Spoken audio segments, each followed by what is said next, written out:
Pusaran kasus mega korupsi tata niaga komoditas timah yang kini menyeret nama suami dari aktris Sandra Dewi, yakni Harvey Moise dan Helena Lim atau Crazy Rich Pantai Indah Kapuk, nampak tak henti-hentinya menuai sorotan masyarakat luas.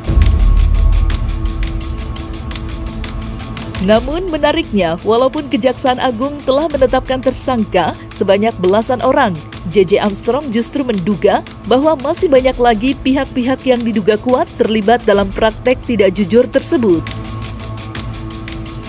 Tak main-main, pakar hukum yang juga seorang akademisi dan aktivis itu menyebut pusaran kasus mega korupsi PT Timah dilakukan bersama-sama, layaknya menyantap hidangan bancakan. Apalagi sosok Harvey Moise disebut-sebut memiliki saham di sejumlah perusahaan yang diduga terlibat dalam kasus korupsi akbar tersebut.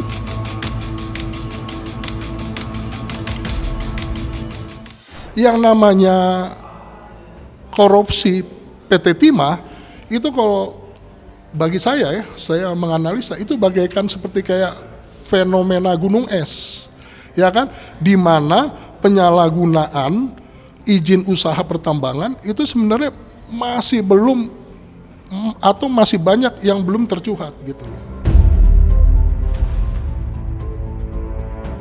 Kalau kita melihat ya secara ringkasannya, Arpemus ini kan menjalankan salah satu perusahaan yang namanya PT Multi Harapan Utama. Kebetulan posisinya sebagai pejabat atau sebagai yang menjabat presiden komisaris. Kebetulan juga Arpemus ini kan mempunyai ada saham di antara perusahaan-perusahaan ya, misalnya perusahaan Refine Bangka Tin, ya kan, RBT, atau juga ada CP, ya kan, VIV yaitu Venus Inti Perkasa, ya kan.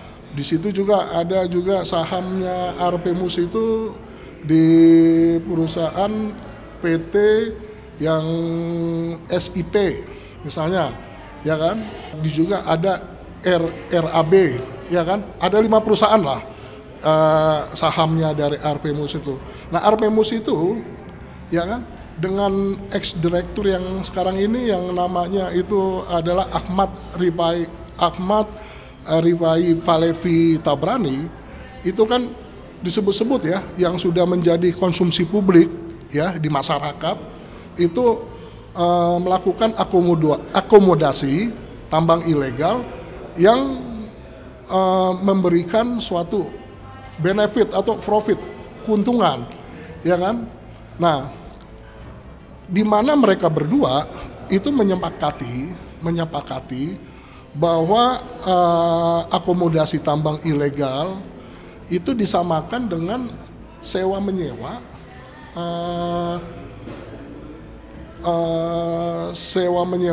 tentang alat-alat untuk peleburan timah. Minta kepada para smelter untuk turut dan membagi keuntungan dari hasil yang dilakukan, ya, di mana keuntungan tersebut itu dijadikan untuk dana CSR, ya kan.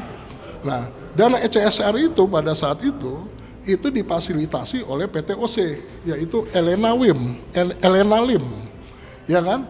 Nah, disitulah si Arpemus itu dinyatakan sebagai orang yang melakukan tindak pidana korupsi. Kalau kita mau petakan, di mana nih peran mereka? Kalau peran mereka ini bisa juga ini terjadi karena adanya gratifikasi, adanya suap, ya kan?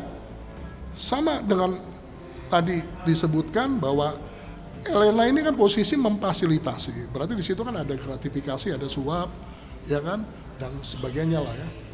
Tidak sampai konteks merugikan perekonomian negara atau keuangan negara, karena itu perlu dikaji lebih lanjut tuh, ya kan, perannya yang bersangkutan gitu loh.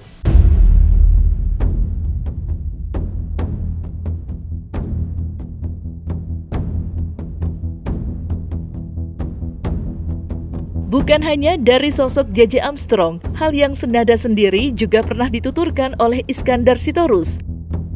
Kala Kejaksaan Agung Republik Indonesia baru saja melakukan penggeledahan terhadap kediaman megah Helena Lim yang terletak di Bilangan, Jakarta Utara. Pada kesempatan tersebut, Sekretaris Pimpinan Indonesian Audit Watch dan juga pegiat anti korupsi itu menduga bahwa Helena Lim memiliki peran sangat kecil ketimbang rekan-rekannya yang sama-sama terlibat dalam pusaran kasus mega korupsi PT Timah. Helena Lim ini lemah kalau dikategorikan dalam dugaan korupsi di IUP pertambangan Timah ini. Helena Lim itu paling rendah, itu kayak keset kaki. Dia sangat hina dalam konteks persoalan ini. Dia tidak orang yang bisa menentukan sejauh mana korupsi ini, tetapi di dirinya akan ditemukan IP atau jejak-jejak kejahatan dari kejahatan tambang timah, eksploitasi timah ini. Kalau klasifikasi bos di atasnya, dia cuma sign, tanda tangan, dia cuma mengeluarkan letter. Nah, ini yang kami sebut tadi bahwa cara yang dibuat Kejaksaan Agung ini yang paling mudah untuk menggaruk yang di atas Helena. Tapi yakin itu bisa? Kami yakin bisa. Jadi Kejaksaan Agung kan sudah menggunakan penyebutan tindak pidana korupsi akibat dari kejahatan lingkungan yang diakibatkan mereka. Ini luar biasa, dengan sebutan 270-an triliun, asumsi dasar ada 10-20% yang sesungguhnya kerugian faktual. Jadi kalau mereka kan menghitung dampak kerugian akibat kejahatan lingkungan itu 270 triliun. Sesungguhnya kerusakan yang terjadi pada saat mereka menambang 10-20% itu sudah terjadi. Artinya ada 27-50 triliun udah rusak. Ini sampai dapat julukan Crazy Rich Pantai Indah Kapuk. Tanggapan dari kalian sendiri seperti apa, sayang? Aduh, bagi saya sih biasa-biasa aja sih ya. Nggak sampai ada yang lebih crazy rich mungkin. Ini sesungguhnya Kejaksaan Agung sudah melakukan langkah-langkah baik. Tetapi yang belum adalah tingkat detail seperti ini. Dia harus detail. Penyidiknya itu sudah masuk ke rumah Helena Lim waktu menggeledah. Lalu ditemukan orang yang mempersilahkan masuk dan lain-lain. Dimulai dulu dari orang itu, kemana dan dari mana uangnya Helena Lim itu.